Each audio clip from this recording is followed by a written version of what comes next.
বৌমা, হ্যাঁ মা, এই দুধটা খেয়ে নাও বৌমা। ঠিক আছে মা। খেয়ে নাও। এই তোমার মা আমাকে দুধ খেতে দিয়েছে, তুমি খেয়ে নাও। তোমাকে দিয়েছে, তুমি খাও। না না, তুমি নতুন নতুন বিয়ে করেছো, তোমার এখন পুষ্টির দরকার, তুমি খাও। ঠিক বলেছো তো।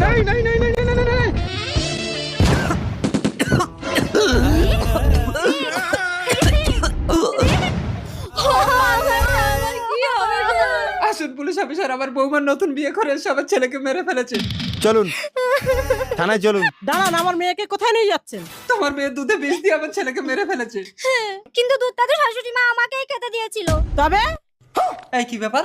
আমি স্বপ্ন দেখেছিলাম বৌমা দুধে বিষ মিশিয়ে তোমাকে মেরে ফেলেছে। আমাকেও মারতে চেয়েছিল, তাই আমি বৌমাকে দুধে বিষ মিশিয়ে দিয়েছিলাম। কিন্তু বৌমা দুধটা ছেলেকে খাইয়ে দেবে আমি বুঝতে পারিনি গো। স্বপ্ন দেখে তুমি আপনি আপনার ছেলের খুনি, চলুন। কি গো?